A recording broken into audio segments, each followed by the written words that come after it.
وما كان لنبي أن يغل ومن يغل يأت بما غل يوم القيامة ثم توفى كل نفس ما كسبت وهم لا يظلمون.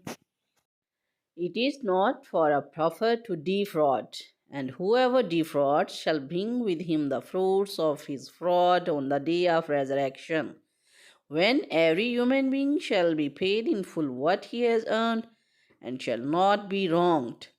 اور کسی نبی کا خیانت کرنا ممکن ہی نہیں، اور جو خیانت کرے تو وہ قیامت کے دن اس چیز کو لے کر آئے گا جس میں اس نے خیانت کی ہوگی، پھر ہر شخص کو اس کے اعمال کا پورا پورا بدلہ دیا جائے گا اور ان پر ظلم نہیں کیا جائے گا۔ أَفَمَنِ اتَّبَعَ رِضْوَانَ اللَّهِ كَمَنْ بَاءَ بِسَخَطٍ مِّنَ اللَّهِ وَمَأْوَاهُ جَهَنَّمُ وَبِئْسَ الْمَصِيرُ. Is he who follows the good pleasure of Allah like him who is laden with Allah's wrath and whose abode is hell? How evil that is for a resting place. کیا وہ شخص جو اللہ کی خوشنودی کے پیچھے چلا وہ اس شخص کی طرح ہے جو اللہ کے غضب کا مستحق ہوا اور اس کا ٹھکانہ جہنم ہو، اور وہ کیا ہی برا ٹھکانہ ہے۔ ہم درجات عند اللہ واللہ بصیر بما یعملون. They vary greatly in rank in the sight of Allah, and Allah sees what they do. لوگوں کے اللہ کی بارگاہ میں مختلف درجات ہیں اور اللہ ان کے تمام اعمال کو دیکھ رہا ہے۔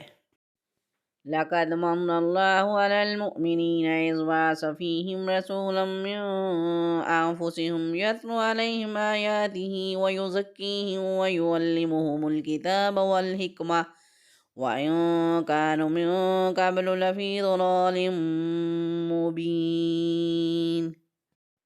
Surely Allah conferred a great favor on the believers when He raised from among them a messenger to recite to them His signs, and to purify them and to teach them the book and wisdom, for before that they were in manifest error.